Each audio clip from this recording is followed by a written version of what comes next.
C'est un immense plaisir pour moi de le présenter aujourd'hui.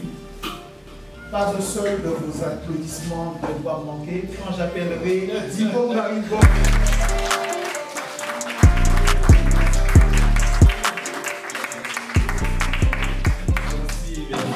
C'est gentil, tu es très généreux en parole, c'est très bien.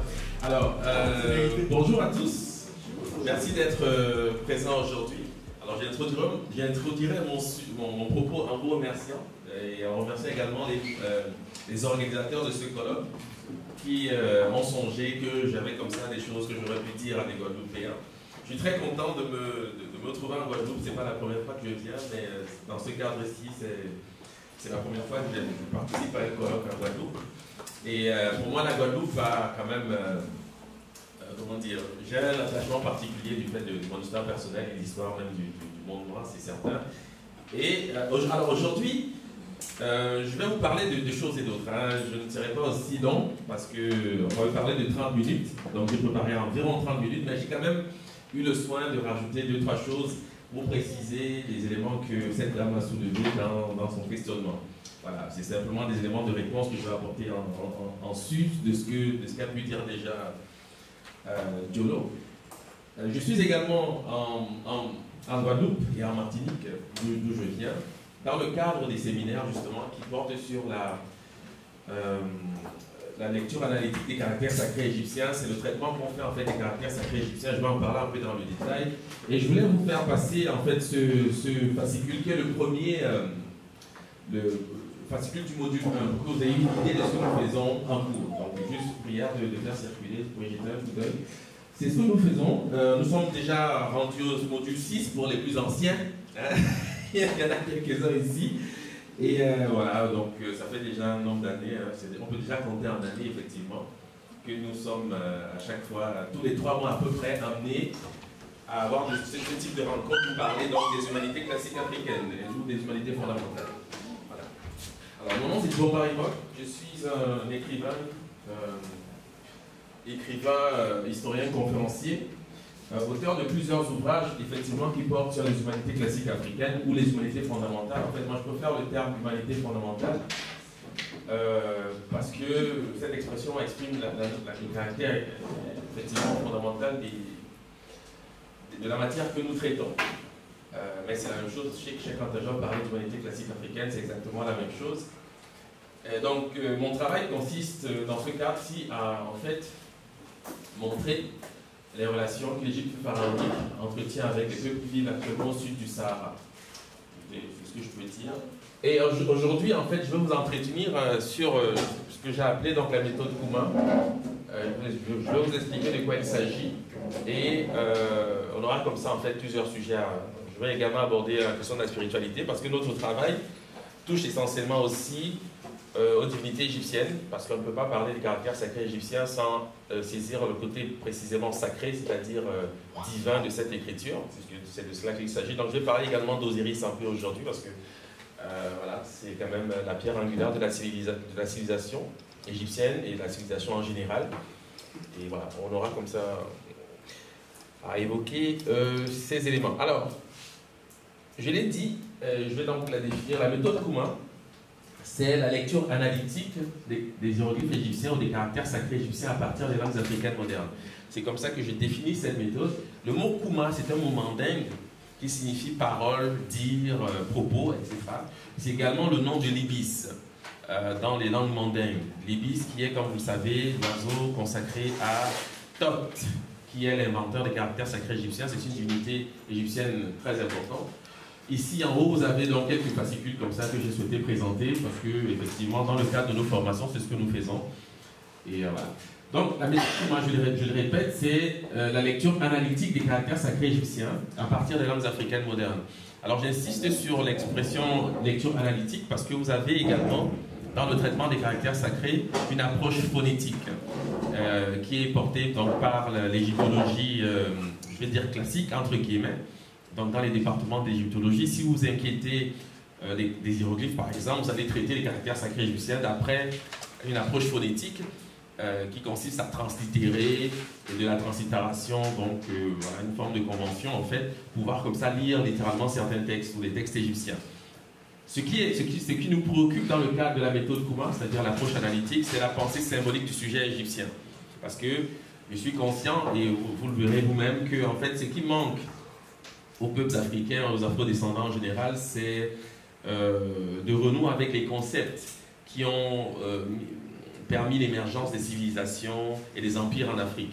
Nous sommes orphelins de ce passé, de cette mémoire, la raison pour laquelle, dans nos lieux de souveraineté, nous avons généralement le réflexe, on peut dire, du fait aussi de la colonisation, d'embrasser des concepts ou un paradigme qui ne répond pas à ce que nous sommes fondamentalement. On vous parlera des libertés, égalité, fraternité, démocratie, voilà, il y en a comme ça un certain nombre. Capitalisme, communisme, socialisme, voilà. Et souvent, effectivement, les Africains, les afro-descendants prospèrent dans ce type de paradigme, de concepts. Mais ce ne sont pas nos concepts, ce ne sont pas des notions qui naissent de notre pensée symbolique. Donc, d'où, pour moi, l'intérêt prioritaire de questionner la pensée symbolique du sujet égyptien. Parce qu'il faut savoir que dans l'histoire des hommes, tout au moins l'histoire racontée ou enregistrée des hommes, la civilisation égyptienne est la civilisation la plus aboutie que l'humanité n'ait jamais produite. D'où l'intérêt que nous portons à cette civilisation. Dans mon travail, je m'inscris, je dois le dire, quand même dans le sillage du professeur Cheikh Anta Diop, qui a su dire à une certaine époque que l'Égypte antique était pour les peuples africains ce que la Grèce fut pour l'Europe. Je sais qu'on a souvent comme ça tendance à imaginer qu'il y a là une forme de... comment elle a employé un terme tout à l'heure, réduction, enfin un aspect plutôt réducteur, non. C'est pas tout à fait ça, parce que la pensée symbolique égyptienne est la même pour tous les peuples noirs, où qu'ils se trouvent, que ce soit en Amérique, en Asie, partout, elle est identique, parce qu'on possède un même paradigme, l'organisation de la société est généralement, bon, bien sûr sédentaire, le matriarcat, enfin il y a un ensemble de faits qui ont été décrits d'ailleurs aussi par Cheikh Anta Diop, ce qui nous fait penser que un modèle comme l'Égypte antique eh bien, peut nous permettre de faire un bond qualitatif dans la réappropriation, ou en tout cas, oui, la réappropriation de notre paradigme ou de nos concepts. Parce qu'il faut pouvoir réformer nos lieux de souveraineté avec des concepts qui sont les nôtres. D'où l'intérêt donc de l'approche analytique, parce que c'est essentiellement ce qu'elle va questionner dans le cadre de nos études. Alors, étude de l'histoire. Je citerai donc Cheikh Anta Diop parce qu'il faut quand même saisir l'intérêt d'étudier son histoire ou d'étudier l'histoire en général. Cheikh Anta Diop disait que la connaissance de son vrai passé, quel qu'il fût, voilà le fait important. La connaissance de son vrai passé. Cela suppose une activité de recherche qui se déploie entièrement sur le terrain scientifique, à l'abri de toute interférence de l'idéologie. Parce que naturellement, dans ce domaine, il y a des idéologues qui ont tendance comme ça à raconter des histoires plutôt que de raconter l'histoire. C'est particulièrement vrai notamment dans les Caraïbes où l'histoire qui est racontée n'est pas toujours celle qui est effective. Voilà. Donc il faut quand même faire cet effort d'aller au-delà de ce qu'on peut apprendre à l'école, parce que l'école n'est pas nécessairement là pour dire les choses telles qu'elles sont, mais généralement pour faire de bons citoyens, au bénéfice de certains, bien entendu. Donc le rôle de l'histoire dans l'existence d'un peuple est vital. L'histoire est un des facteurs qui permettent la cohésion des différents éléments d'une collectivité. Sans la conscience historique, les peuples peuvent être appelés à de grandes destinées. C'est la raison pour laquelle, dans ce cadre-ci, on peut valoriser ce qu'on appelle le panafricanisme, bien qu'aujourd'hui ce soit un terme un peu galvaudé. Mais il faut comprendre que nous faisons tous partie d'un tout cohérent et homogène. Il n'y a pas... Je sais que parfois, je l'ai souvent entendu, notamment dans les Caraïbes, où des personnes se définissent comme étant de plusieurs origines. Parce que dans sa généalogie, on trouve des Indiens, des Européens, des Espagnols, des Suisses. Et les individus ont une façon, en fait, souvent curieuse de construire leur identité. C'est-à-dire, on croit que nous sommes faits de ces bouts non. Il y a toujours un axe principal qui définit fondamentalement ce que vous êtes. Et cela se manifeste clairement dans votre manière de danser, votre manière de cuisiner, votre manière les vêtements que vous portez. Et la culture guadeloupéenne est africaine. Ça, il faut le savoir. Les fondations de la culture guadeloupéenne, ce sont des fondations africaines. Quoi qu'on dise, parce qu'effectivement, les individus peuvent avoir comme ça, dans leur généalogie, des personnes d'origine éventuellement différentes. Mais l'individu n'est pas construit d'après le phénotype, ni d'après la génétique, j'ai envie de dire. Mais je mettrai entre guillemets quand même parce que c'est sûr qu'on pourrait... L'individu est toujours culturel. Un être humain, c'est un être culturel. Hein, c'est la culture qui fait les êtres humains. Ce n'est pas la couleur de peau, c'est pas ça. La culture, c'est ce qui fait l'être humain. Et la culture est toujours du domaine du paradigme, la manière, la vision du monde. Et la vision du monde des Guadeloupéens, de vos ancêtres ici même en Guadeloupe, hein, pour localiser le fait, c'est une vision africaine. Il faut le savoir, la manière de dire la végétation, le traitement des animaux, etc. Donc c'est dans ces éléments-là que se définissent une nationalité.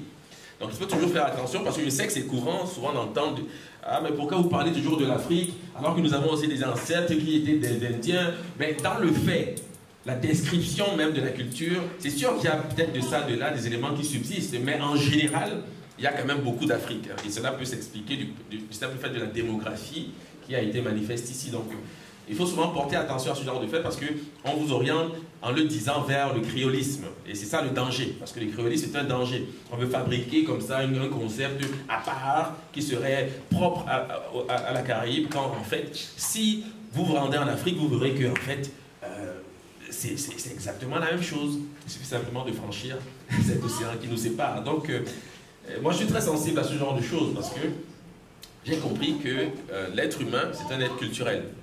C'est un être culturel. Il faut prétendre à cela. Il faut avoir ces prétentions parce que c'est ce qui fait sortir une culture du ghetto. Ici, aujourd'hui, les Européens ont une facilité à parler d'universalisme parce qu'ils ont colonisé les esprits. Et nous devons aussi avoir et faire valoir notre projet civilisationnel. Nous n'avons pas la même vision du monde et cela doit se savoir. Et dans tous les cas, c'est cette vision du monde-là qui est quand même à l'origine de ce qu'on appelle aujourd'hui la civilisation. Voilà. Donc, quelles sont les perspectives lorsqu'on questionne les humanités fondamentales? L'existence, je cite encore Cheikh Anta Diop, l'existence d'une égyptologie africaine, seule, il insiste, hein, seule, d'où l'intérêt de l'Égypte antique, même si on peut penser que c'est réducteur, il faut quand même savoir qu'il y a quand même là des dévanciers qui ont su et compris les choses, qui ont su voir et comprendre des choses. L'existence d'une égyptologie africaine seule permettra, grâce à la connaissance directe qu'elle confère, de dépasser pour de bon les théories frustrantes et dissolvantes des historiens obscurantistes. Seul l'enracinement d'une pareille discipline en Afrique noire amènera à saisir un jour la nouveauté et la richesse de la conscience culturelle que nous voulons susciter. Sa qualité, son ampleur, sa puissance créatrice. L'Africain qui nous a compris est celui-là qui, après la lecture de nos ouvrages, aura senti naître en lui un autre homme, animé d'une conscience historique, un vrai créateur, un Prométhée porteur d'une nouvelle civilisation et parfaitement conscient de ce que la terre entière doit à son génie ancestral dans tous les domaines de la science, de la culture et de la religion. Donc voilà ce que disait ça sur le testament de Cheikh Anta Diop. Et naturellement, pour ceux qui se réclament de cette école, on comprend donc l'importance de la civilisation égyptienne. On comprend que c'est un élément fondamental. C'est bien, on peut étudier les empires Congo, l'empire mandingue, etc. C'est sûr, c'est bien. Mais en termes de dimension et de production culturelle, l'Égypte antique reste quand même un joyau spécifique que nous devons choyer et porter vraiment, et questionner par tous ces aspects parce que naturellement c'était une civilisation qui a eu des productions remarquables. Donc, maintenant parlons donc des origines parce qu'il faut toujours savoir d'où nous parlons. Lorsque nous parlons des caractères sacrés égyptiens, on peut comme ça questionner le fait qu'on fasse un rapport qui nous paraît évident entre l'Égyptien pharaonique, c'est-à-dire les caractères sacrés égyptiens, et les langues africaines. Ce n'est pas acquis partout, c'est-à-dire qu'il y a encore aujourd'hui, dans des lieux où on pratique, où on étudie la civilisation égyptienne, des personnes qui pensent que c'était une civilisation sémitique, donc des populations qui sont venues d'Asie éventuellement, c'est encore le cas, on va le voir. Mais il faut généralement rappeler les témoignages, notamment les témoignages d'auteurs grecs qui ont visité l'Égypte. Il y en a un qu'on cite habituellement, c'est Diodore de Sicile, qui se base aussi sur un auteur grec qui s'appelle Agatharchique de Cnide. Donc il cite Agatharchique de Cnide, il dit ceci. Les Éthiopiens disent que les Égyptiens sont des colons venus de chez eux. Quand il dit Éthiopien, je ne veux pas revenir là-dessus, Dieu nous a suffisamment rappelé ce que c'est qu'un Éthiopien. Un Éthiopien, c'est un habitant du Midi.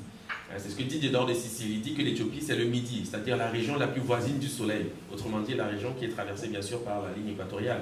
Donc, des pays comme le Gabon, le Congo, le Kenya, la Tanzanie. C'est aussi dans ces régions que l'humanité a pris naissance, puisque c'est dans cette région qu'on trouve les fossiles les plus anciens. Les premiers hominidés sont attestés dans ces régions. Donc, les Éthiopiens disent que les Égyptiens sont des colons venus de chez eux et qu'Osiris prit la tête de cette colonisation. La plupart des coutumes égyptiennes sont, selon eux, éthiopiennes, les colons ayant conservé leurs traditions anciennes. Ainsi, l'idée selon laquelle les rois sont des dieux, le soin extrême apporté aux sépultures et bien d'autres choses similaires sont des habitudes éthiopiennes, comme sont éthiopiens l'aspect des statues et la forme des signes de l'écriture. La forme des signes de l'écriture. Alors, dans le traitement des caractères sacrés, il faut savoir que c'est après Champollion, c'est avec Champollion qu'on a abandonné le symbolisme attaché au caractère sacré égyptien. Parce que tous les auteurs grecs, ou anciens, disons, de l'Antiquité tardive, qui traitent des caractères sacrés égyptiens, ne traitent de ces caractères que d'après leur symbolisme. Je peux citer Chérémon. Chérémon, c'était un grec né à Naucratis, donc une ville égyptienne, mais fondée par les Grecs. Et c'était un hiérogrammate, c'est-à-dire un grec formé à la lecture des caractères sacrés égyptiens. Il a vécu autour du 2e siècle avant l'ère actuelle. Et Chérémon a publié un traité intitulé Hieroglyphica, dans lequel il parle des caractères sacrés égyptiens et il donne en fait le sens effectif des signes. Malheureusement, ce traité est aujourd'hui perdu, mais il existe un auteur byzantin qui s'appelle Jean Xerxès, qui était un poète et qui a, à son époque, au XIIe siècle, pu retrouver quelques fragments de l'œuvre de Chérémon. Et il a donc recensé 12 signes rappelés par Chérémon, et Chérémon en donne donc les différents sens, mais c'est toujours du symbolisme. Jamais, jamais, au grand jamais, les anciens ne traitent des caractères sacrés comme des lettres alphabétiques. Ça n'existe que d'après Champollion. Mais il avait aussi raison d'aborder la question dans cette optique, puisque on comprend que dans le système hiéroglyphique subsiste l'élément alphabétique. Mais à la base, ce sont des lettres symboliques. Et d'ailleurs, Chérémon le dit clairement, il dit que les hiéroglyphes sont des lettres symboliques éthiopiennes. C'est comme ça qu'il appelle les hiéroglyphes, les lettres symboliques éthiopiennes. Donc, les caractères sacrés égyptiens viennent d'Éthiopie, entendant que l'Éthiopie, bien sûr, c'est la région des Grands Lacs pour faire court. Donc, c'est ça. Et bien sûr, les Éthiopiens, ce sont des Égyptiens en fait, c'est le même peuple. Voilà ce que dit en fait Diodore de Sicile d'après Agatharchique. Donc, il y a Chérémon, il y a Diodore de Sicile et il y a également Apollon au 5e siècle qui en fait sont des auteurs qui se sont basés sur les données égyptiennes pour traiter les caractères sacrés égyptiens. Mais tous, sans exception, traitent des caractères sacrés égyptiens d'après leur symbolisme. Apollon dit par exemple que le lièvre représente l'idée d'ouvrir, que le vautour représente l'idée de la mer, ce qui est vrai, mais aucun de ces auteurs en fait ne s'oriente vers le côté alphabétique. Ça montre bien que en fait, l'intérêt premier pour ces caractères était d'abord attaché au symbolisme et à la mémoire. Et c'est ce que disent tous ces auteurs. D'où l'intérêt bien sûr du symbolisme et qui nous intéresse dans la lecture analytique. Bon. Les origines des ancêtres égyptiens. Agatharchique de Cnide dit « Ces Éthiopiens habitant le bout du monde, que reste-t-il à en dire sinon qu'ils sont autochtones ?» Ceci est très important. Ça montre que les Africains ne sont pas venus d'ailleurs. Ils sont nés en Afrique même. Donc l'humanité est effectivement née en Afrique, puisque les Africains sont les premiers humains. N'ayant de leur première origine aucun souvenir, ayant toujours existé, selon l'opinion définie par certains de ceux qui portent le nom de physiciens. On prétend que les Éthiopiens sont de tous les hommes les premiers qui aient existé, ça c'est Diodore de Sicile qui le dit. D'abord, comme il est presque unanimement reconnu qu'ils ne sont pas venus du dehors, mais qu'ils ont pris naissance dans le pays même, on ne peut sans injustice leur refuser le titre d'autochtones. Il est évident que les lieux les plus rapprochés de cet astre, donc parlant du soleil, ont dû les premiers produire des êtres animés. Donc il parle ici de ce qu'il va appeler donc, le Midi, donc la région équatoriale. Et pour visualiser sur une carte, j'aime cette carte parce qu'elle rappelle ce que nous entendons par la vallée du Nil. Quand on parle de la vallée du Nil, la plupart des gens ont l'habitude de saisir ce pays qu'on appelle aujourd'hui l'Égypte. Mais la vallée du Nil commence au Burundi, il faut le savoir. Okay? Quand on parle de la vallée du Nil, quand on dit la civilisation de la vallée du Nil, sachez que c'est le Nil effectivement qui prend sa source au Burundi, en fait, qui creuse cette vallée jusque dans la Méditerranée. Okay? Et effectivement, l'Afrique centrale, évidemment, l'Ouganda, le Congo, le Burundi, c'est en Afrique centrale, ensuite le Soudan, et enfin l'Égypte, d'aujourd'hui. Mais les anciens Égyptiens sont venus de ces régions, le Soudan du Sud, l'Ouganda, le Congo, etc. Le Kenya et éventuellement l'Éthiopie d'aujourd'hui. C'est ce territoire qui est le berceau de ce qu'on appelle aujourd'hui les anciens Égyptiens. Et ils ont formé leur écriture avant d'immigrer dans la vallée, puisqu'on retrouve dans les caractères sacrés égyptiens des animaux, par exemple, qui ne vivent pas en Égypte, mais qui sont présents en Afrique centrale. Donc on comprend bien que leur écriture était déjà formée avant la migration. Et c'est pour ça des raisons qu'on peut comprendre aussi que certains auteurs grecs, notamment Chérimon ou Théodore de Sicile, appellent les caractères sacrés égyptiens les lettres éthiopiennes. Les lettres éthiopiennes. Donc, voilà. Alors, naturellement, il faut appuyer cela avec des faits. Et généralement, je présente également ce tableau qui en égyptologie est appelé le tableau des races. C'est un document qui provient d'un tombeau, le tombeau d'un pharaon qu'on appelle Ramsès III, et qui a été donc recopié par un égyptologue allemand qu'on appelle Richard Lepsius. Et Lepsius donc a reproduit donc ce qu'il a vu dans les tombeaux. Aujourd'hui, si vous allez effectivement dans la vallée de Roi en Égypte, et bien dans les tombeaux, vous verrez cela.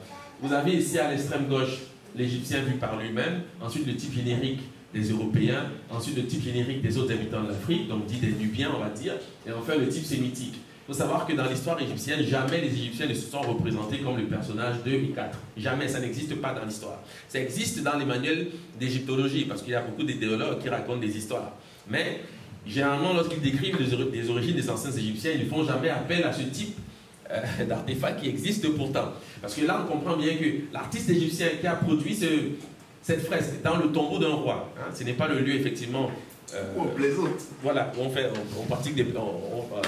effectivement, on plaisante. En tout cas, c'est un canon. C'est un canon. Et il dit clairement que les Égyptiens et les Africains, enfin les autres habitants de l'Afrique, eh bien, c'est le même phénotype, la même apparence physique. Ça permet de résoudre des problèmes de l'origine. Mais généralement, encore aujourd'hui, on trouve dans certains lieux des personnes qui font des difficultés. Et moi, je dis même qu'on n'est même plus à ce stade, parce que ça, c'est vraiment la chose la plus évidente. Et je l'ai dit, c'est pas la couleur de peau qui construit l'individu. Il y a des personnes qui sont noires de peau, mais qui sont des Européens, des Blancs. Il faut comprendre, il y a des personnes qui sont blanches de peau, mais qui sont des Africains. Il faut le comprendre. Il y a je pense que c'était Johnny Clare, par exemple, qui était un chanteur sud-africain, mais il était africain. Quand moi je le vois, sa manière d'être, sa manière de parler, sa manière de chanter, je vois un Africain. Donc il ne faut pas avoir un attachement spécifique ou prioritaire à la couleur de peau des gens. Ça, c'est une absurdité. C'est né avec le racialisme, en tout cas le siècle dit des Lumières qui a théorisé le racisme en fait. Et dans les îles, c'est très présent. Je sais que, voilà, on fait des distinctions, bon, voilà, parce que c'est présent dans la culture caribéenne, parce que la colonisation a fabriqué ça. Mais il faut pouvoir s'en détacher, parce que l'individu n'est pas sa couleur de peau. C'est la culture. Il y a des personnes extrêmement noires de peau, mais qui n'ont rien à voir avec l'Afrique. Mais c'est vrai, c'est un fait. Parce que, dépendamment où vous naissez, comment vous grandissez, voilà, donc ça construit votre imaginaire et c'est ce que vous reproduisez. C'est comme ça. Donc il faut s'attacher plutôt à des faits de culture.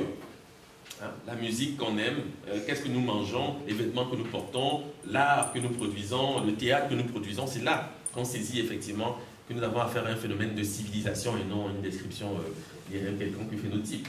Voilà. Mais c'est vrai qu'il y a ici, bien sûr, dans les Caraïbes, des influences voilà, asiatiques, européennes, effectivement, du fait de l'histoire. Mais fondamentalement, lorsqu'on parle de la culture guadeloupéenne, elle n'est pas française. Il faut le savoir, malgré les siècles que la France a passé ici, ce sont ces populations déportées qui ont fabriqué la culture guadeloupéenne.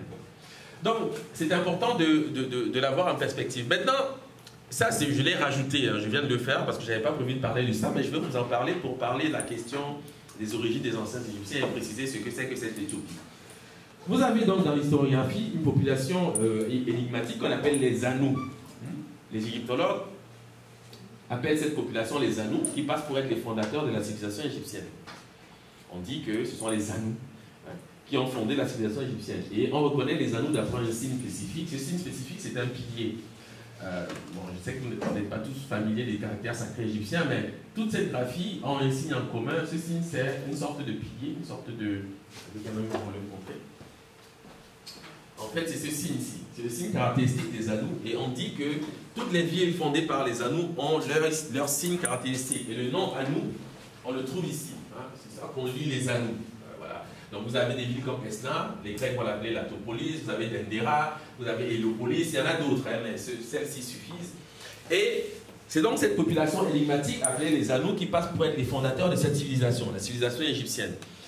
Il se trouve que c'est un nom appliqué également à Osiris. Dans les textes des pyramides, Osiris est appelé Anou ou Ani, dépendamment de la volonté des uns et des autres. Lorsqu'ils translittèrent, ils peuvent dire Anou ou Ani ou An. Okay? Mais on sait que c'est le terme des Anou à cause du pilier. Hein? Ça s'appelle le pilier Ibn. C'est ce qu'on appelle un trinitaire en égyptien pharaonique. C'est-à-dire c'est un signe qui produit 3 lettres, donc d'où trinitaire. Ça c'est pour le détail. Mais en gros, on représente donc le signe et le sémantème de la divinité. Lorsqu'on représente ce personnage assis avec une barbe courbée, on sait qu'on parle d'une divinité. Et c'est l'un des noms d'Osiris. Et je vous ai dit que Diodore de Sicile dit effectivement que c'est Osiris qui a fondé la civilisation. La colonie égyptienne a été fondée par l'Éthiopien Osiris, parce qu'effectivement il dit que les Éthiopiens disent que les Égyptiens sont une colonie conduite dans la vallée par Osiris.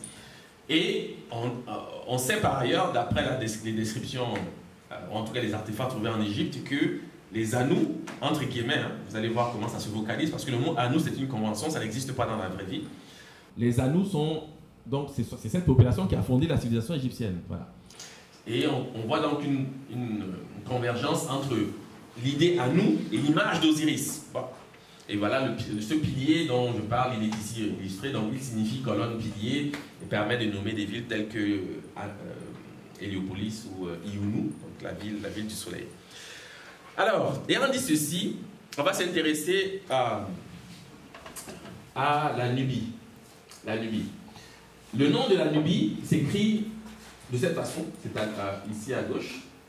Et vous avez ce qu'on appelle dans la démarche analytique le signe directeur. Le signe directeur, c'est le signe qui suffit seul à donner le sens et à lire la graphie dans son ensemble.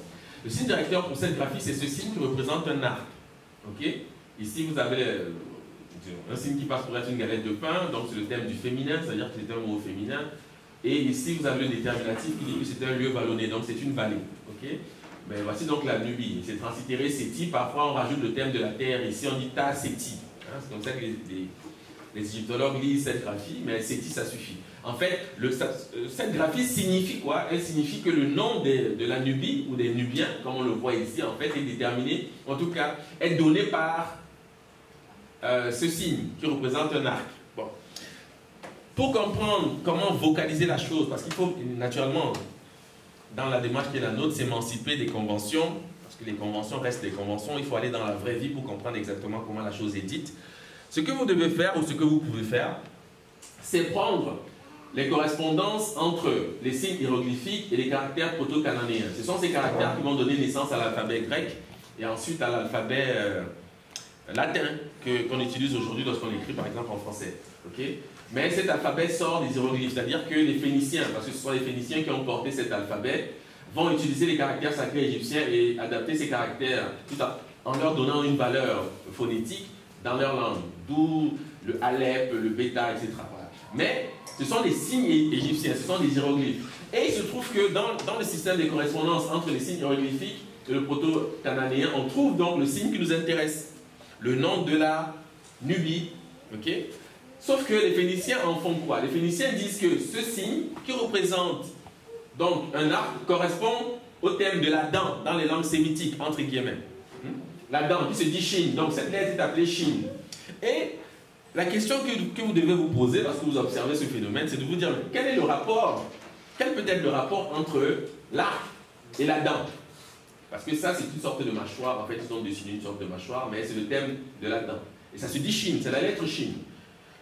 Ce que vous devez savoir déjà, sans même mener une réflexion profonde, c'est que ce n'est pas par hasard, ce n'est jamais un hasard si vous observez que les Phéniciens donnent un nom à une lettre qui a une correspondance dans le système hiéroglyphique. Ça veut dire qu'ils ont entendu Shin ou quelque chose de ce genre pour nommer cet objet, et dans leur langue, ce mot correspondait à la dent. Donc ils ont dit, plutôt que de dire l'arc qui ne signifie pas ou qui ne se dit pas Shin en phénicien, eh bien on va désigner un objet qui porte le même nom, un homophone ou un homonyme qui porte le même nom en phénicien. Voilà pourquoi ils affectent ce mot à la dent, mais c'est le nom de l'arc, et on va le voir. Okay? Pour le savoir, vous devez savoir que ce signe, hein, je prends l'exemple du Bambara, cela suffit, on comprendra plus tard que le Bambara c'est du copte, en fait, le Bambara, le Malinké c'est du copte. On saisit déjà le lien au sein des langues africaines même, parce qu'en Bambara, on dit gain, pour dire chasser. Donc en réalité, cet arc représente le concept chasse. Ce n'est pas l'arc en soi, on dessine l'arc, mais le concept qui est caché derrière cet arc, c'est la chasse. Et voilà, on peut comprendre d'ailleurs pourquoi les premiers civilisateurs, c'était des chasseurs. Pour ceux qui sont familiers de la Bible, on parlera des Némrod, ce genre de choses. Mais ce sont les Nubiens, c'est le thème générique des Nubiens.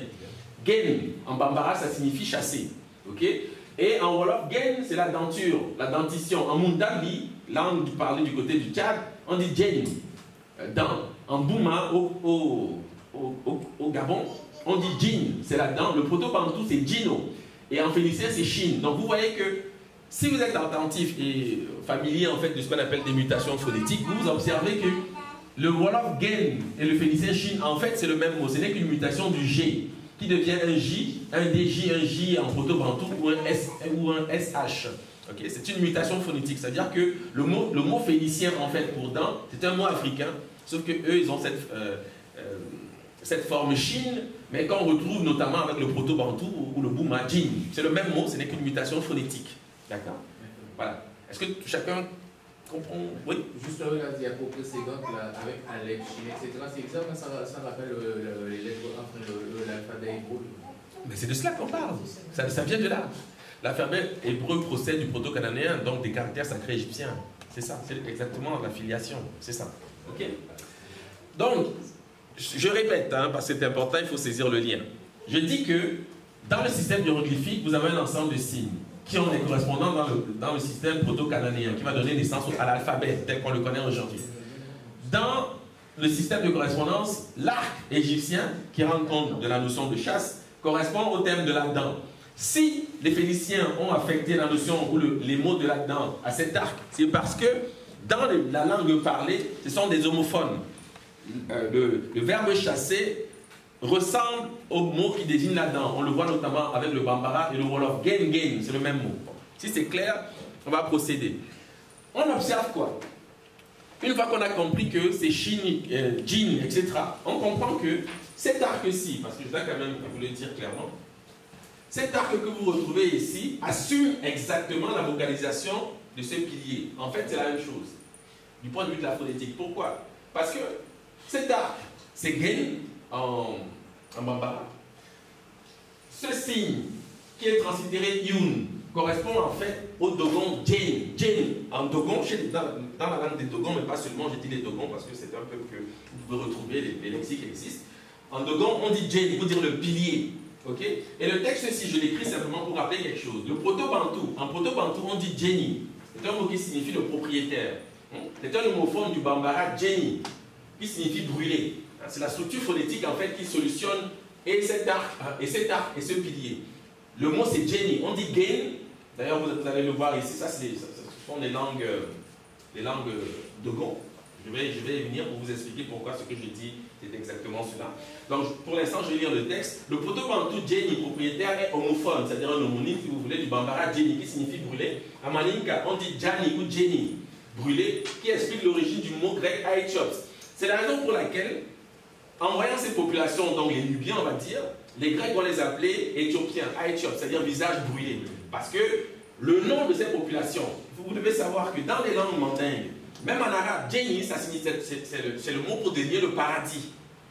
Donc cette Nubie-ci, conceptuellement, rend compte de l'idée de paradis. Voilà pourquoi ils utilisent cet art qui assume ce mot.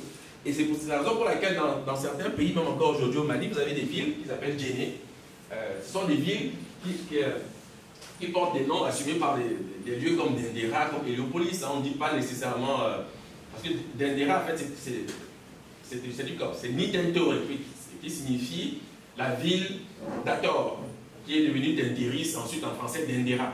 Donc c'est une construction. Mais le mot, c'est certainement quelque chose comme Djéné, pour désigner cette ville, qui est un nom qui désigne encore des villes aujourd'hui au niveau du Soudan occidental. Donc le concept éthiopien vient de ces constructions, brûlées. Hein? En Kikongo, on dit Zina. Zina veut dire calciné. C'est la même structure phonétique. Le Z, et le E, le N, c'est la même structure phonétique. Donc ces populations, puisqu'elles étaient noires de peau et liées naturellement à l'astre du jour, c'est-à-dire au soleil, ont assumé ce mot, Jenny, et on va le voir. Donc ici, bon, naturellement vous avez lu, mais ici vous voyez, j'ai donné des séries en français et dans les langues Dogon. Les Dogon ont plusieurs dialectes, dont le Djamse, le Togo, Kanotomo, Kanotoro, Soludonoso.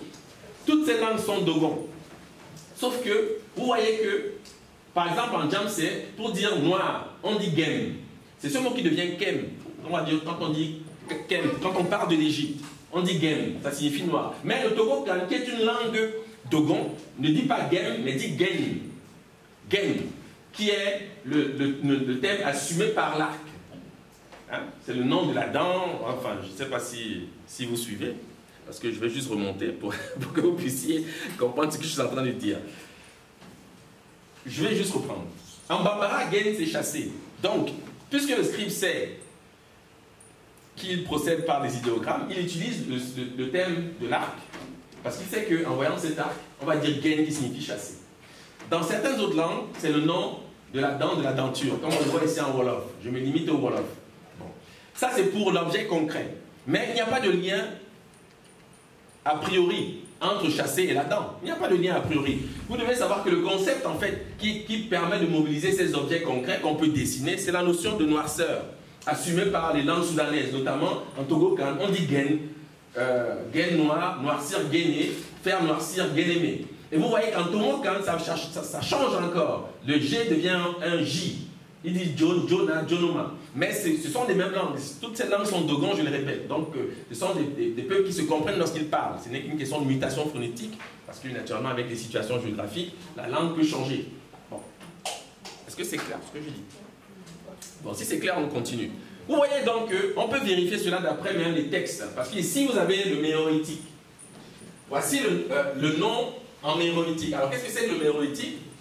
L'écriture méroïtique, c'est une écriture qui a été développée en Nubie, on va dire du côté de Méroï, qui était un royaume voisin de l'Égypte, et qui a produit également des pharaons, qui passent pour être des pharaons noirs, comme on dit souvent, mais en fait des pharaons de la 25e dynastie. Okay?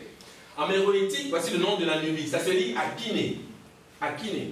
Ce mot existe chez Pline l'Ancien. Pline l'Ancien, c'était un Romain qui a décrit comme ça un ensemble de choses, un ensemble de faits géographiques, et lui, il dit que, en fait, ce Akine correspond à Akina. Ils écrivent Asina, mais le C en latin c'est le K. Donc c'est Akina. Et si vous êtes attentif, vous voyez que ce Akina là, ça s'apparente du point de vue tout au niveau des formes. Quand je dis Akine et Gen ou Gene, c'est un mot, enfin, ce sont des termes qui relèvent d'une même forme, d'une même morphologie tout au moins, parce que la question de la mutation phonétique intervient ici. Mais ce sur quoi je vais déjà insister, c'est que ça c'est attesté en méroïtique. Et c'est le nom de la Nubie, c'est le vrai nom de la Nubie, qui passe pour être donc Akine. Okay. Et vous vous rendez compte que lorsqu'on questionne donc cette étymologie, on comprend que c'est l'origine du mot Guinée. Quand on dit aujourd'hui la Guinée-Bissau, la Guinée-Conakry, je ne sais quoi, le mot Guinée n'est qu'une déclinaison du terme Anou. Sauf que Anou c'est une convention, ça n'existe pas dans la vraie vie, je le répète. Et quand vous prenez une ancienne carte, j'en ai pris une comme ça pour vous montrer, ce qu'ils appellent Guinée, hein, c'est le Soudan occidental. En haut, ils mettent Négroland, ça ne veut rien dire en fait. Hein. Mais, et ici, ils mettent Éthiopie. Ça, ici, vous avez le Cameroun, le Congo, etc. Donc, l'Éthiopie, c'est ici, c'est tout ici. Mais toute cette partie, hein, la Côte d'Ivoire, le Ghana, ils appellent ça Guinée. Okay? Mais c'est la Nubie. C'est le nom authentique de la Nubie. Parce que, si vous ouvrez un dictionnaire étymologique, on va vous dire que le mot Guinée vient du berbère Aguinao, qui signifie pays des hommes noirs. Parce que c'est un thème qui a effectivement un rapport privilégié avec la couleur noire. Ok? C'est ce que je voulais dire. Parce que quand on reste sur l'Éthiopie, c'est bien, mais il faut comprendre qu'il y a quand même des hiéroglyphes pour décrire ces phénomènes. Et lorsque vous avez Gen en Bambara pour dire chasser, sachez que c'est la source qui va produire le mot Guinée. En fait, c'est ce qui se cache derrière. C'est le concept qui est... Et le terme Akine, qui paraît donc améroïtique, c'est Guinée. C'est le même mot. Hein. Les Berbères disent Aguinao pour dire pays des hommes noirs. Okay, donc c'est le nom authentique de cette région, tout au moins. Voilà. Okay. Et vous voyez par exemple ici, en Togo, quand on dit noircir, c'est guiné. C'est ce mot, hein, c'est guiné. Ça veut dire la personne qui est noire de peau physique, enfin en tout cas qui apparaît de cette façon, et assumée donc par les hiéroglyphes et par l'historicité. Voilà pourquoi aujourd'hui on parle de Guinée. C'est de là que ça vient. Bon, on va maintenant passer en linguistique et à rappeler effectivement ce que dit Léla Somberger ou Lélia Homberger à propos des liens entre le caractère sacré égyptien, ou en tout cas le copte, entre le copte et l'égyptien pharaonique, enfin en tout cas les langues africaines. Léla Somberger, c'était une franco-britannique. Elle a été présidente de la Société de linguistes de Paris. Donc, elle a exercé dans les années 20. Elle a travaillé beaucoup, elle s'est beaucoup intéressée aux langues négro-africaines. Et elle a publié plusieurs mémoires en fait qui permettent d'établir un lien entre le copte, notamment en tout cas l'égyptien pharaonique et les langues africaines. Bon. Dans un de ses textes, publié dans les années 20, je crois en 1929, elle dit ceci: l'idée que toutes les langues négro-africaines seraient des formes de l'égyptien a paru révolutionnaire. Elle a été généralement accueillie avec scepticisme. On a dit que l'égyptien écrit sans voyelle ne permettait pas de vérifier l'exactitude des correspondances. Abandonnant cette fois les études d'ensemble, nous limitons ici la comparaison au seul dialecte copte et mandé. Il suffit de rapprocher les faits pour se convaincre que le malinké et le bambara sont des dialectes coptes. Ça, c'est la chose la plus importante, en fait, ce que vous devez retenir. Elle dit clairement qu'il suffit de rapprocher les faits pour se convaincre que le malinké et le bambara, qui sont des langues parlées aujourd'hui au Mali, au Sénégal, en Côte d'Ivoire, c'est du copte. Le copte qui est réputé être le stade final de la langue parlée par les pharaons d'Égypte. Qu'est-ce que ça veut dire concrètement? C'est-à-dire que si un pharaon ressuscitait aujourd'hui et qu'il se trouve à Bamako ou à Dakar, il va comprendre ce que sont en train de dire les personnes qui parlent dans les marchés. C'est ce que ça veut dire. Et quand on prétend donc que le copte est une langue morte, c'est faux. Le copte subsiste à travers le bambara, le malinké notamment. Hein, ça c'est clair.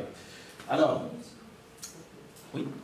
Chez nous aussi, au niveau des Noirs marrons, on a déjà eu des unités qui travaillent sur l'Afrique, qui sont venus chez nous, qui se sont retrouvés à une cérémonie, qui comprenaient ce que disait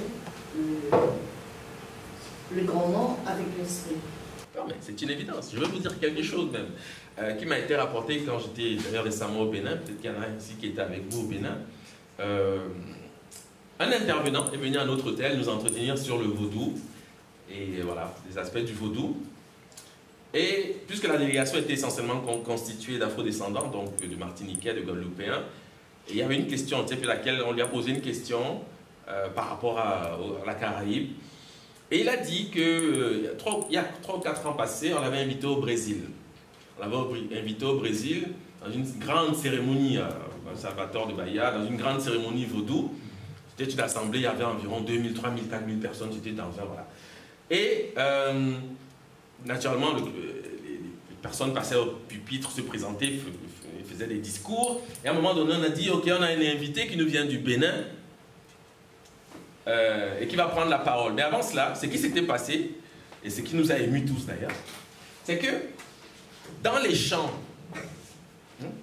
vaudou, chantés par l'assistance, ils étaient un certain nombre, ils chantaient dans une langue qu'ils ne comprenaient plus, mais dont se souvenait, enfin parce que lui il parle éveillé, il parle fond, donc oui, lui il comprenait, mais il comprenait que ils font des fautes, ils ne chantent pas comme il faut, mais on voit qu'il y a quelque chose qui subsiste, parce qu'ils comprenaient ce qu'ils étaient en train de dire. Donc ils étaient en train de chanter, célébrer les entités vaudou. Et je vais vous expliquer pourquoi c'est important, pourquoi c'est fondamental même. Mais ils ne comprenaient plus nécessairement, puisque les Africains déportés, ma foi, ils ont perdu l'usage de la langue, maintenant ils parlent portugais. Mais dans le culte, ils savaient que cette divinité réagit quand on dit certaines choses. Donc ça s'est maintenu dans la pratique. Alors, lui, sachant cela, il voulait comprendre si les gens qui avaient chanté comprenaient ce qu'il disait. Il leur pose donc la question, est-ce que vous avez compris ce que vous êtes en train de dire? Les gens se regardent, non, non, non, non, non. Et il s'est mis à leur traduire ce qu'ils étaient en train de dire. Tout le monde s'est mis à pleurer. Tout le monde s'est mis à pleurer. Il y a une... Enfin... Et nous, ça nous a aussi émus, parce qu'on s'est dit, finalement, si nos ancêtres ont maintenu, sans même le comprendre, ces chants, c'est bien parce que dans la pratique culturelle, ils savaient que, et c'est effectivement ça, j'ai l'habitude de dire que les mots, en fait, sont des vibrations, parce que ce sont des éléments qu'on agite pour faire pour que la chose entre en mouvement en quelque sorte, pour dire simplement les choses. On en a souvent parlé dans les séminaires, je ne vais pas refaire ça ici, mais c'est simplement pour vous dire qu'il y a comme ça des choses qui subsistent, mais il faut être en contact de cela pour le comprendre. Effectivement, effectivement. Donc, et cet exemple vraiment on était stupéfaits, on s'est dit mais c'est incroyable. Des siècles après, la chose s'est maintenue et il a donc corrigé, il leur a donc dit non, en fait on chante comme ça. C'est ça qu'on dit exactement, et voici ce que vous êtes en train de dire. Et le lien automatiquement s'est créé, ils ont compris qu'en fait effectivement, qu'ils sont africains, parce qu'ils chantent. Pas besoin de se faire... Non, c'était quelque chose d'extraordinaire. Enfin bref, donc c'est pour dire qu'il y a toujours comme ça des choses qui subsistent. Et la pensée symbolique, c'est ce qui permet cela. C'est-à-dire que, pourquoi ces Africains sont restés attachés au vaudou malgré la diabolisation? C'est parce qu'ils y trouvent leur compte. C'est-à-dire qu'on comprend qu'à l'échelle de comparaison, voilà, on est quand même mieux quand on fait ce qui nous ressemble. On peut être chrétien si on le désire, mais on ne sera jamais vraiment totalement épanoui dans le christianisme. Ce n'est pas possible quand on est africain. Parce que nous avons en nous une antériorité vis-à-vis de tout ce qui est proposé actuellement. Et il vaut mieux s'attacher à décrire la source. Parce que nous sommes la source. Nous ne sommes pas arrivés au monde sans savoir. Donc c'est nous qui avons fabriqué la religion. Donc nous avons toujours un rapport privilégié vis-à-vis de cela. Et il faut s'attacher généralement à aller vers cette source. C'est là où nous avons une meilleure connexion, des choses positives qui peuvent nous permettre de nous, on va dire sentir mieux. On va dire ça comme ça. Okay? On peut dire que la reconnexion est indispensable pour avancer. C'est fondamental. Fondamental. Rien n'est dit et fait au hasard. Je veux dire, et j'insiste souvent sur ces questions parce qu'on ne prête pas toujours attention aux mots. La langue, c'est tout. Quand on vous dit que l'univers a été créé par le verbe, que ce soit dans les cosmogonies africaines, c'est le cas, ou même les sémites le disent, d'une certaine autre commencement était la parole. Vous voyez que cette parole, c'est quoi? Cette parole, c'est la vibration. Et cette parole, en fait, c'est la manifestation de Dieu, parce que Dieu est vibration. Et les mots que nous prononçons, c'est pour cette raison qu'il y a toujours des imprécations lorsqu'on veut faire un rituel, ce genre de choses. On parle. Pourquoi? Parce qu'on sait que cette parole met en action voilà, c'est ça. Fondamentalement, c'est ça. Sans être long. Donc, effectivement, il y a toujours quelque chose qui reste. Il s'agit simplement, naturellement, de le questionner, de le comprendre. Mais si vous parlez aujourd'hui une langue qui est réputée être le créole, entre guillemets, qui est en fait le guadeloupéen, en tout cas le martiniquais, le guyanais, sachez que cette langue est africaine. La colonisation, c'est une chose, mais non. Si votre âme vibre dans cette langue et que c'est quelque chose qui se perpétue malgré l'école française, malgré l'interdit de parler de cette langue à l'école, bref, si ça se maintient malgré tout, il faut savoir que c'est une forme de résistance, mais même sans le vouloir, même quand on n'en a pas conscience, on sait quand même que nous avons quand même une façon d'être qui n'est pas tout à fait celle qui nous est proposée. Hein. Ça, c'est comme ça. Un enfant français parlerait français, grandirait en France et n'aura aucun problème. Il est dans son paradigme, un enfant français de France. Mais un Africain ou afro-descendant, dans ce contexte, est brimé. Quelque part, il n'est pas tout à fait lui-même. Ça, c'est sûr. Et donc, on part déjà avec un handicap certain dans un système qui n'est pas tout à fait le nôtre. C'est comme ça. Il faut juste le savoir. Ça n'empêche pas de vivre, mais il faut le savoir. Alors, donc, en fait, ce que dit ici Lila Somberger, c'est simple. Elle dit simplement que le malinké et le bambara, c'est du copte. Ça, c'est la chose, il faut le comprendre. Une fois qu'on a compris ça, on avance. Elle produit donc un tableau que moi j'ai complété avec les langues dites bantou. Elle a produit ce tableau où elle a fait des comparaisons entre le copte et les langues mandées. Les langues mandées, c'est quoi? C'est le bambara, c'est le malinké, le soussou, etc. Éventuellement même le soninké. Et ces comparaisons sont effectivement efficaces. Moi, j'ai rajouté les langues bantou parce qu'elle s'est limitée aux langues mandées parce qu'elle a subi des critiques lorsqu'elle avait étendu à l'époque ses correspondances aux langues dites bantou. Et donc, elle a dit, ok, je vais me limiter aux langues mandées. Mais en fait, elle avait raison dès le départ. Hein, ce qui est vrai pour le mandé est vrai également pour les langues bantou parce qu'aujourd'hui même, on parle d'une famille homogène qui est appelée en linguistique la famille Niger-Congo, qui inclut donc les langues mandées comme le bambara, le malinké, les langues bantou comme le kikongo, le lingala, etc. Donc c'est la même famille en fait, nous parlons la même langue, sauf qu'il y a des nuances bien entendu. Donc en faisant ces rapports, hein, je sais qu'on n'est pas tous linguistes, je ne vais pas insister, mais sachez que ces correspondances sont effectives du point de vue de la linguistique. Hein, ce sont des correspondances même de base, lorsqu'on inclut la question des mutations phonétiques. Alors le tableau avec lequel on travaille généralement, c'est ce tableau qui est inspiré par le travail de Théophile Obenga. Donc il a appelé cette grande famille de langue africaine le négro-égyptien.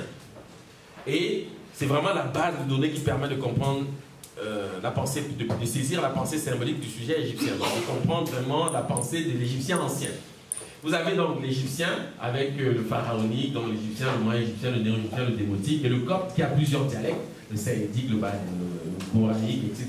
Vous avez le couchitique, dans les langues de Couche, le Béja, Afar, Somali, le Guez, Baskito, etc. Les langues tchadiques, le nilo-saharien, donc les langues qui sont parlées du côté du Tchad, le Niger cordofanien, qui se décline en plusieurs sous-familles, dans le Niger-Congo, qui a encore plusieurs sous-familles, Ouest-Atlantique, donc le Wolof, le Serar, le Peul, le Mandé, c'est le Soninké, le Malinké, le Bambara, le Voltaïque, le Sénoufo, le Dogon, les langues quoi, de Côte d'Ivoire, le Benoît-Congo, donc c'est les langues bantoues, il y en a environ 450, et la Damawa, donc le Cameroun, Nigeria, etc. Alors c'est important d'avoir ceci en perspective parce que c'est la meilleure manière d'approcher le corpus qui nous préoccupe, c'est-à-dire les caractères sacrés égyptiens. Parce que c'est à partir de cette base de données, naturellement, qu'on procède à l'analyse. Et on va le faire avec un exemple, l'exemple du nom d'Osiris, qui est relativement simple. Ça permettra d'illustrer mon propos. Mais c'est la base, hein, c'est cette base de données qui nourrit les réflexions qui sont les nôtres et qui permet effectivement d'atteindre ce que j'appelle la pensée symbolique du sujet égyptien, qui permet donc d'amener au jour les concepts qui nous manquent en fait. Ici je vais citer Maurice Delafosse, hein, c'était un administrateur colonial français en Côte d'Ivoire et au Mali. Il dit: il est indéniable que les populations négro-africaines, quelque différentes les unes des autres, qu'elles apparaissent à l'observateur superficiel, offrent entre elles un caractère d'unité, qui tient sans doute de la communauté de leur origine ethnique et à la similitude relative des milieux physiques, économiques et sociaux dans lesquels elles se sont formées d'abord et ont par la suite évolué. Hein? Donc on parle ici effectivement d'une unité culturelle. Où qu'on se trouve, cette unité est effective. C'est comme ça. Il faut simplement le savoir et c'est définitif. Maintenant on va faire un exemple, juste pour approcher la conclusion. Voici le thème canonique entre guillemets du nom d'Osiris. Alors Osiris, je le dis tout de suite, ce n'est pas un personnage historique, même si dans le dire effectif des anciens Égyptiens, il raconte que, tout au moins du point de vue des Éthiopiens, que l'Égypte a été fondée par un personnage qu'on appelle Osiris. Sachez que c'est un mythe, ce n'est pas la vraie vie, ça n'existe pas dans la vraie vie. Mais il se trouve que Osiris, c'est la pierre angulaire de la civilisation, c'est vraiment l'outil conceptuel sur lequel se fonde la civilisation égyptienne. Et il a un nom qui s'écrit de plusieurs façons. Voici la manière la plus souvent rencontrée. Donc c'est un siège avec un œil et ce qu'on appelle le sémantème de la divinité. Et vous avez ici le personnage qu'on appelle Osiris, parfois représenté vert, parfois représenté noir. C'est une description ésotérique, hein, c'est des choses, bon, on n'aura pas vraiment le temps d'y aller. Mais on va porter une attention spécifique sur la lecture analytique de ce nom. Donc vous avez les objets et les égyptologues vont donc translittérer.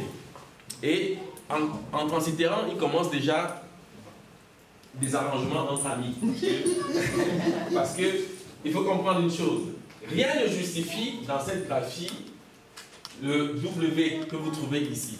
Quand ils disent ou sire, en fait, si moi je dois lire cette graphie, je vais lire sire, parce qu'il n'y a pas de ou. Je vais vous expliquer pourquoi. Parce que le ou est amené par le coussin de K, il n'y est pas. Et la valeur de ce signe, c'est ST.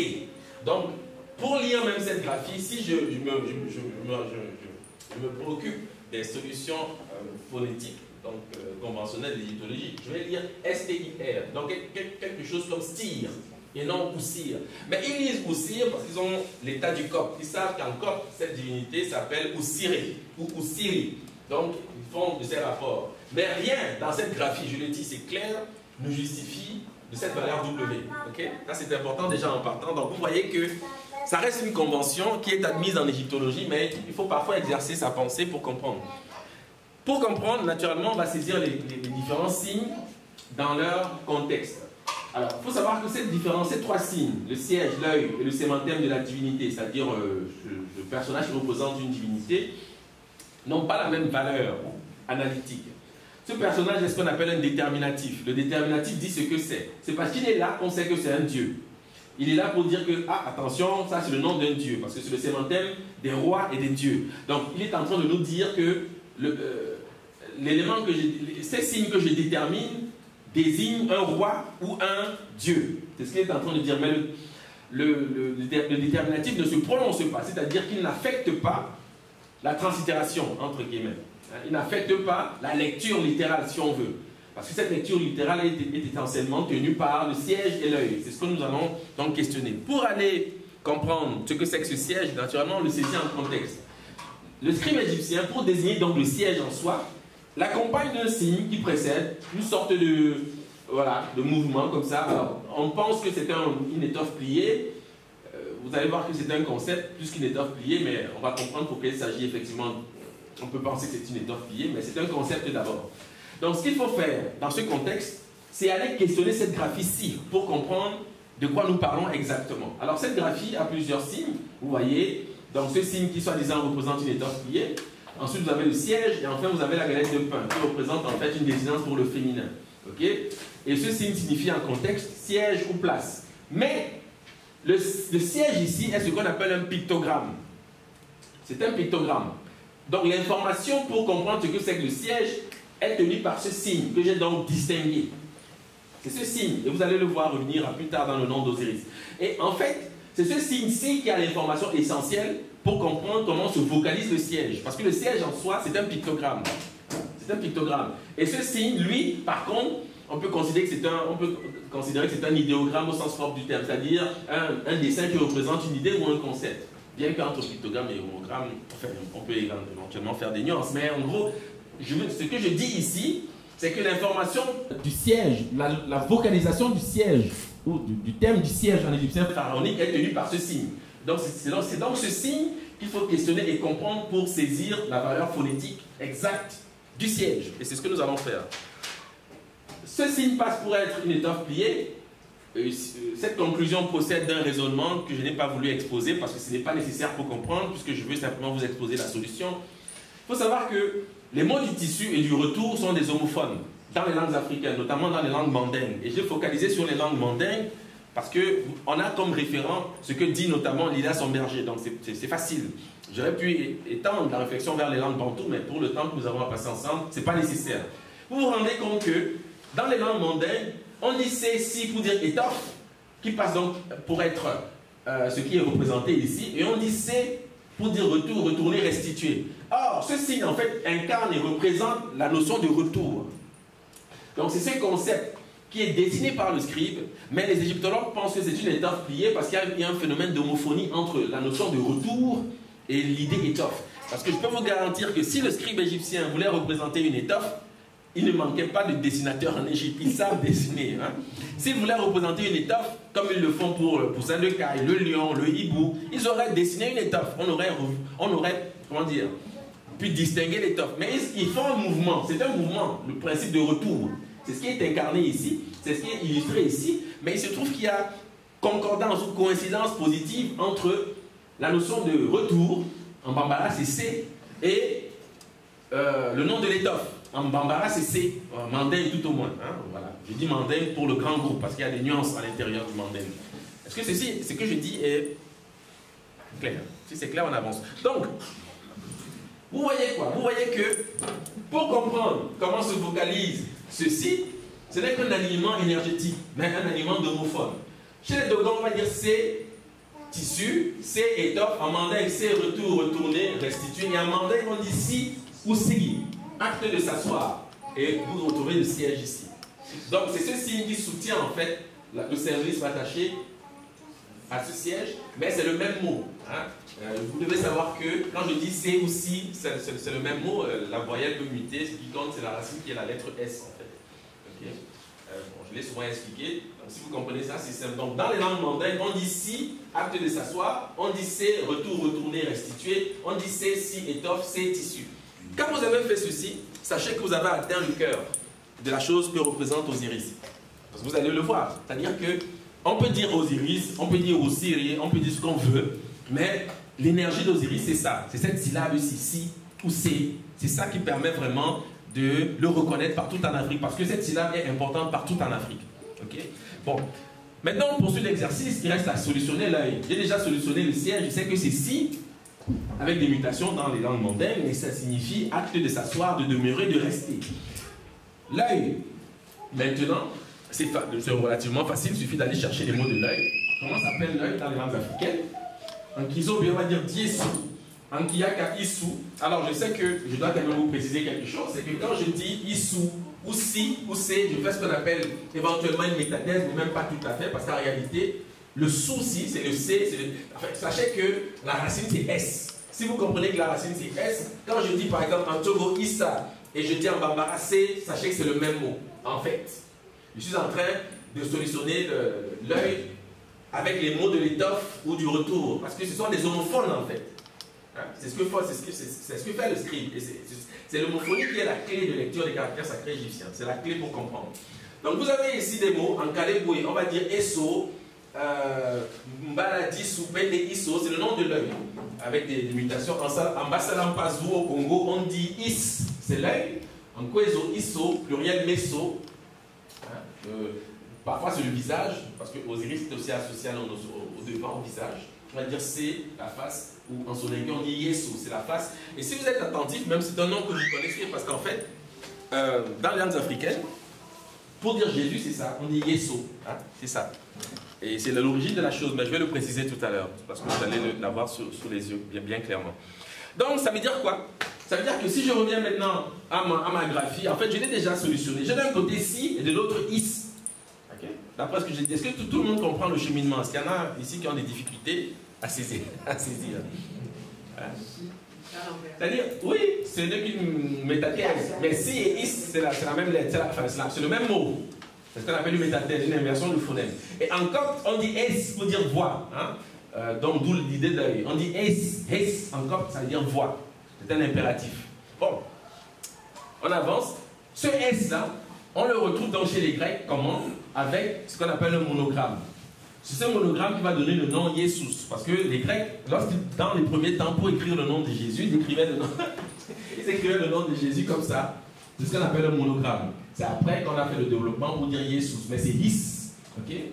Et vous voyez que le sens de cette syllabe dans les langues africaines, le voici. Ici, je donne juste quelques exemples. Hein. C'est pouvoir dominer, c'est pouvoir domination. En fond, on dit si, c'est le pouvoir. On dit c'est, en fond, c'est le principe vital. Comment dire? Oui, le principe vital. En Aoussa, c'est Issa, c'est le pouvoir. Dans les langues de l'ouest du Cameroun, c'est le nom de Dieu. Hein. On dit si, c'est le nom de Dieu. Donc c'est cette structure, c'est cette syllabe en fait qui est sollicitée par le nom d'Osiris. Elle existe dans la quasi-totalité des langues africaines. Tout ça pour dire quoi? C'est qu'on ne dit pas toujours Osiris, qui est une construction, vous allez le voir, qui a un rapport, qui entre en relation avec certaines choses. Mais le nom de cette divinité, c'est Si ou Is. Okay? Et sachez que cette syllabe que je prononce, bien sûr, est aussi le nom d'Isis, parce que pour nommer Isis en copte, on dit Issé, c'est le nom d'Isis en copte. C'est aussi le nom de Seth.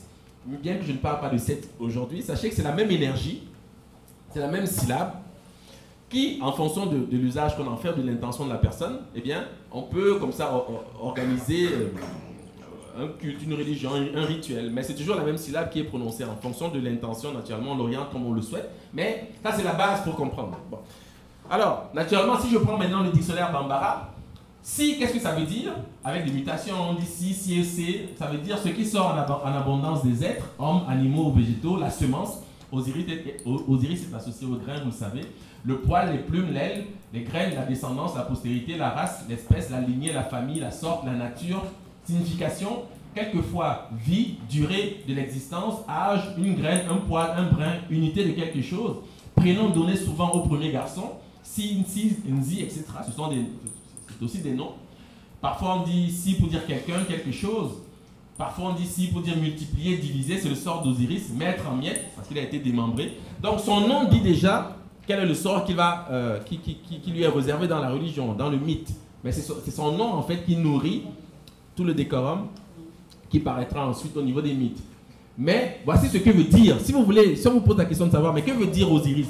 Voici le sens effectif, c'est cette syllabe-ci qui permet de décliner Osiris. Maintenant, vous allez voir apparaître plusieurs images. Quand on dit Osiris représente la vie, vous allez le voir associé à la croix ancre. Osiris représente la famille, la lignée, vous allez le voir associé à la généalogie, à un ensemble de choses. Mais c'est comme ça qu'on construit en fait une image, hein, si vous voulez la religion. Hein. C'est comme ça, c'est-à-dire c'est à partir des mots qu'on comprend et qu'on donne des attributs à la divinité. S'il porte une couronne avec des plumes, ce n'est pas par hasard, parce que la plume, c'est son nom. s'il est associé au grain, ce n'est pas par hasard, parce que le grain, c'est son nom. Hein, mais il y a là un rapport privilégié quand même qu'il faut savoir décrire. Maintenant, il y a une variante du nom d'Osiris. Parfois, ça s'écrit de cette façon. Et là, effectivement, on comprend pourquoi on dit Oussir. Parce que ici, le nom est écrit phonétiquement. Le OU est assumé par le poussin de caille et on retrouve donc ce signe. Okay, qui ne paraissait pas dans la première graphie. Vous avez également ce signe qui assume la lettre R. Okay, donc, c'est une autre manière d'écrire le nom d'Osiris. Mais c'est écrit phonétiquement, WSR, donc on transitère Oussir. Pourquoi j'aime représenter ou présenter cette variante? Parce que cette variante permet de comprendre un aspect d'Osiris. Parce que dans le système hiéroglyphique, vous avez ce qu'on appelle des homographes. Les homographes sont des graphies qui utilisent les mêmes signes mais qui ont des sens différents. Et les homographes témoignent toujours de ce qu'on appelle des homophones, parce que les mêmes signes produisent les mêmes sons. Puisque les mêmes signes produisent les mêmes sons, ça veut dire que quand vous avez d'un côté le nom d'Osiris et de l'autre l'expression du manque, sachez que dans la langue parlée, la chose va se dire de la même façon. Parce que les mêmes signes produisent les mêmes sons. Par exemple, un exemple que certains connaissent déjà, je prends le cas parce que c'est souvent une manière de l'illustrer. En français, quand je dis mère et mère, vous ne pouvez pas me dire de quelle mère je parle si je ne précise pas le contexte.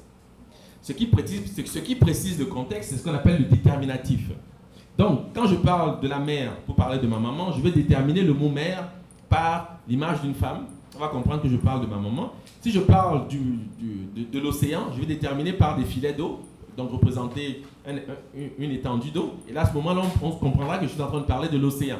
Mais dans la langue, ce sont des mots qui se prononcent de la même manière. Ça veut dire que si j'étais un scribe et que je devais rendre compte des mots mère et mère, j'utiliserais exactement les mêmes signes. Seuls vont changer le déterminatif. Ça veut dire quoi? C'est ce qui est ici illustré. C'est-à-dire que le nom d'Osiris et l'idée de manque se disent et se prononcent de la même façon. Voilà.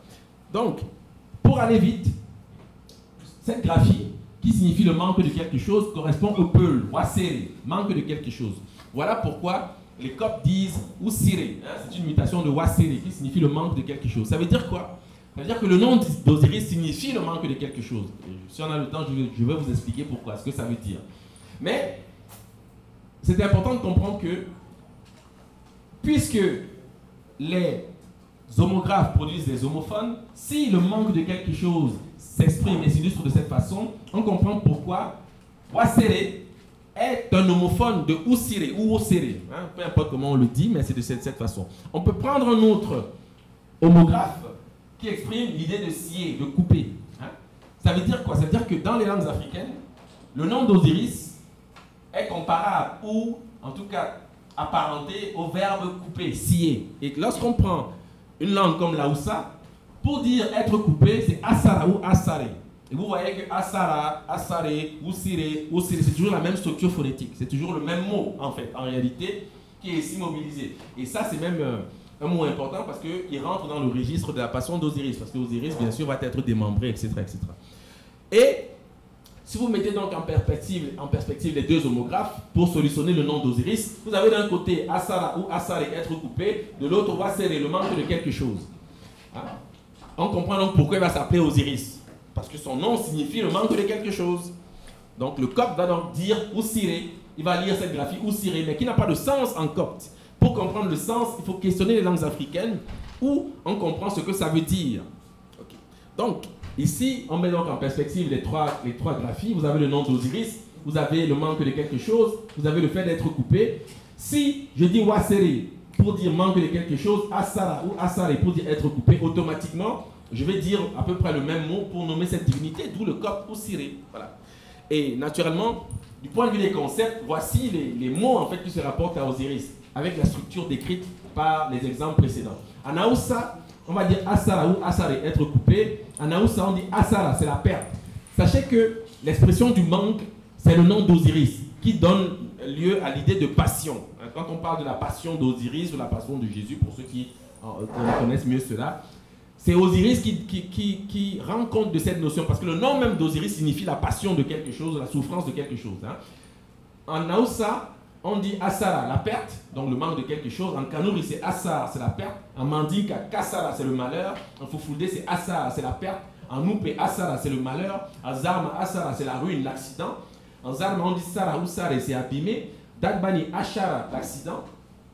Pula, Kassara, le dommage. Sa, Kassara, la souffrance. En Wolof, Kassara, c'est le malheur. En Bozo, Kassara, c'est l'accident, etc., etc. En Songhai, on va dire Asara, c'est le déficit, le manque de quelque chose. Excusez-moi, mais moi je ne vois pas où c'est écrit la passion. En bas. Non, non, je dis dans quel Non. c'est écrit la passion. D'où vient, d'après vous, que signifie la passion de quelque chose? La passion, étymologiquement, est-ce que vous savez le définir? D'où vient le mot passion et qu'est-ce que ça veut dire en français, je veux dire? En français, passion veut dire quoi? Souffrance. Non, je veux qu'elle réponde parce qu'elle pose la question, donc Non, parce que c'est mieux de cette façon, parce que c'est plus simple. Vous dites que vous ne voyez pas la passion. Je comprends, parce que je n'ai pas marqué passion. Oui. Directement dans une langue, je vois bien être coupé, ouvert. Absolument. Oui, c'est la raison pour laquelle je vous pose la question de savoir qu'est-ce que c'est la passion en français. Ça veut dire quoi? Ben, ça a du sens déjà. Oui, quels sont les sens, peu importe. Je veux juste qu'on avance. C'est quelque chose d'extrême. La passion, c'est un sentiment extrême. Donc, c'est quelque chose qui va vers l'extrême. Ok. Soit une extrême souffrance ou une extrême, je sais pas, un extrême amour, mais c'est quelque chose d'extrême. Ok. En fait, le mot passion vient du latin passio, qui signifie souffrance, endurance. D'où l'idée de souffrance qu'on retrouve ici de malheur. En Kikongo, on dit passi. En Kikongo, on dit passi, c'est la souffrance et le malheur. Ok. Donc c'est le concept. Hein. Je sais que ce n'est pas le mot passion que vous retrouvez, mais c'est au niveau des concepts. Le concept de souffrance. Alors, pourquoi le nom d'Osiris signifie le manque de quelque chose? Est-ce que quelqu'un peut nous clarifier ce point? Vous êtes censé pouvoir le faire. Pourquoi le nom d'Osiris signifie le manque de quelque chose? Hein, Popo? Peut-être que tu le sais. Enfin, on en a souvent parlé, mais non? Oui. Tu sais le décrire? Non, je vais faire, mais... Oui, je t'en prie. D'accord. Ok. En fait, la notion de manque de quelque chose est liée au sacrifice. Osiris, littéralement, meurt pour que son peuple puisse vivre. Hein, c'est le discours que reprendront les chrétiens. Parce que vous allez voir que c'est très proche de ce que... Quand on est chrétien, on va comprendre. Hein, mais la base, c'est Osiris. Le manque de quelque chose vient du fait que, dans les traditions africaines, lorsqu'il y a rupture d'interdit, d'autres parlent de péché. Mais la rupture d'interdit, c'est-à-dire, il y a quelque chose qui est interdit dans la société et vous le faites. Il y a... comment dire? Voilà, je vais dire ça comme ça. Dysfonctionnement énergétique. En fait, il y a une énergie que vous perdez, qu'on appelle le nyama. C'est identifié, notamment chez les Bambara, ils appellent ça le nyama. C'est une énergie impersonnelle qui circule dans les êtres. Ok? Donc, il y a dysfonctionnement énergétique et, naturellement, dans votre vie, vous allez commencer à le ressentir d'une manière ou d'une autre, dans les actions que vous posez, dans les projets que vous engagez. Ça ne va pas tout à fait donner ce que vous souhaitez ou vous n'allez pas pouvoir réaliser ce que vous désirez. Je vais dire ça comme ça, pour parler simplement. Osiris incarne ce manque, c'est-à-dire ce dysfonctionnement énergétique qui nécessite de sacrifices pour se purifier et rétablir l'ordre des choses, l'harmonie, voilà, on va dire. C'est la raison pour laquelle, en Afrique, dans les sacrifices, on sacrifie les animaux. Tous les animaux sacrifiés, c'est toujours Osiris. Osiris est toujours la victime de substitution. Okay? Il est la victime de substitution qui permet de laver hein, on va dire les péchés, pour parler littéralement, pour être compris. Parce que c'est ça. En réalité, c'est ça. Mais sachez que ce n'est pas aussi simple. Ce n'est pas aussi superficiel. Parce qu'il incarne le manque de quelque chose. Parce que sa position est celle de celui qui est sacrifié pour pallier au manque dont souffre la personne qui observe une rupture d'interdit, c'est-à-dire un péché littéralement. Voilà pourquoi, naturellement, pour purifier, on va sacrifier certains animaux, mais c'est ça, les animaux de enfin, ces animaux sacrifiés, donc ces victimes de substitution, qui sont en fait l'image du Christ, il faut le savoir, eh bien, c'est toujours l'image d'Osiris, voilà, pour dire simplement les choses, hein, parce que ici je survole, mais c'est ça l'idée qui est en arrière, voilà pourquoi il incarne ces notions. Voilà pourquoi il incarne ces notions. Donc, vous avez donc une série de mots que je ne vais pas rappeler. Parfois, Osiris est représenté de cette façon, simplement pour dire que ici, vous avez représenté un cadavre. C'est une momie. En copte, la momie se dit Kessé. Hein, c'est le nom de la momie. Mais c'est le nom du grain en Bambara. En Bambara, par exemple, on dit Kissé pour dire le grain, l'élément d'un tout. Et en copte, on dit également Kess pour dire os, pépin, noyau, partie dure. C'est l'origine des reliques. C'est la raison pour laquelle, naturellement, le traitement des ossements est toujours particulier dans les traditions, notamment africaines, où on sait très bien qu'il y a matière à ritualité avec les reliques. Naturellement, c'est des choses qui paraissent également dans les religions qui sont aujourd'hui présentes. Mais c'est la base, c'est le nom d'Osiris, en tout cas c'est une manière de le nommer. Donc Kissé c'est le grain, Kissé c'est la momie. Et dans le Grand Congo, en fait, je vais terminer sur ça pour vous expliquer. C'est une réification, c'est-à-dire je vais actualiser l'information. Parce que souvent, quand vous avez le crucifix, vous ne savez pas ce que vous avez sous les yeux. On ne sait pas l'interpréter parce qu'on n'a pas tout à fait, peut-être le bagage pour le faire. Sachez que entre cette image et celle-ci, c'est exactement la même chose. Est-ce que quelqu'un peut m'expliquer pourquoi? Ici, c'est ce qu'on appelle un Kissi. Au Congo, cette statuette s'appelle un Kissi, le Kissi. Et Kissi, je le rappelle, en Bambara, c'est le grain. En Copte, c'est la momie. En Bambara, on dit également Kissi pour dire sauver. On dit Kissiba pour dire le sauveur. D'accord? Et dans les langues africaines, la statuette que vous voyez ici, c'est un Kissi. Okay? Alors maintenant, est-ce que quelqu'un peut m'expliquer pourquoi je peux dire avec certitude que ça et ça, c'est la même chose?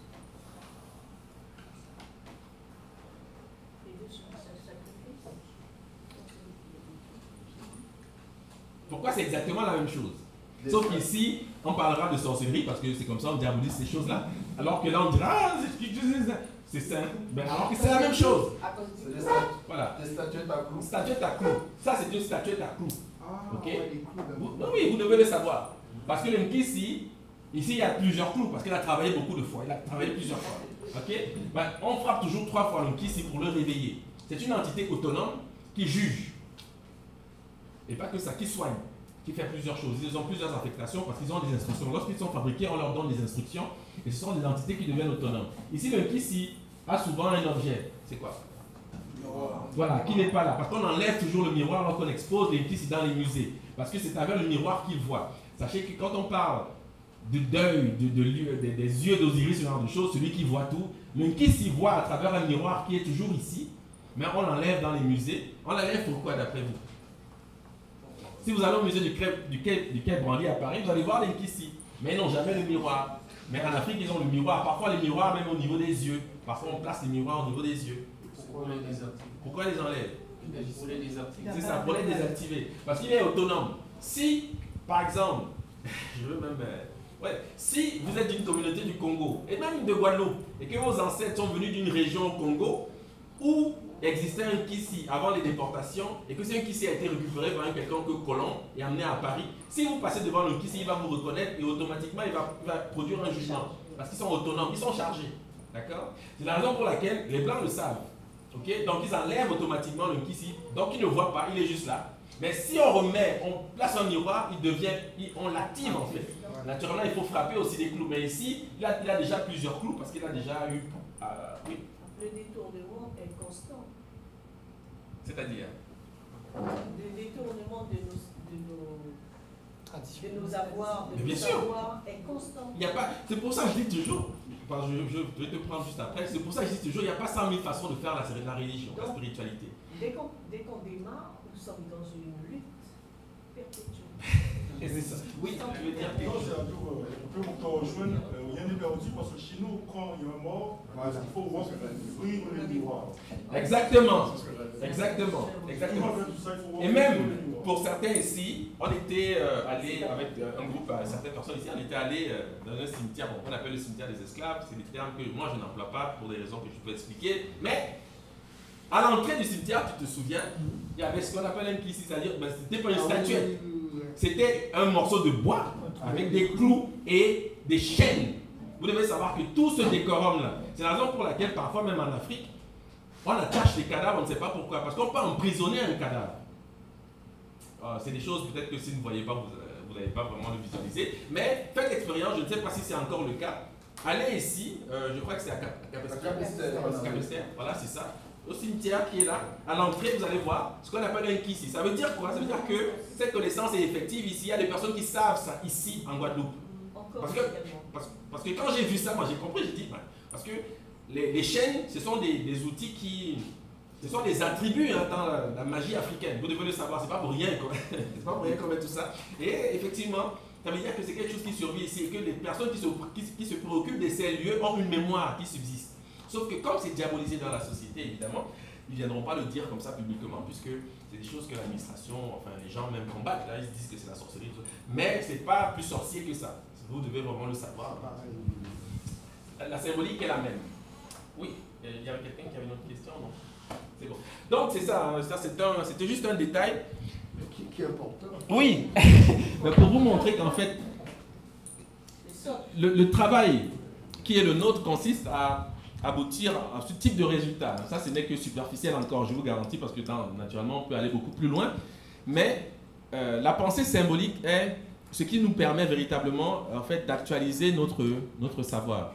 Et les caractères sacrés égyptiens ont ceci de bénéfique que, effectivement, c'est gravé dans de la pierre. Donc, ce n'est pas quelque chose qui a une prétention. Enfin, on ne peut pas disputer l'origine des choses. Parce que le hiéroglyphe est dans le papyrus, le hiéroglyphe est dans le tombeau. Et lorsqu'on comprend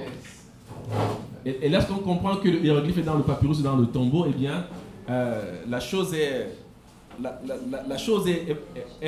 comment dire, bénéficie d'une forme d'authenticité.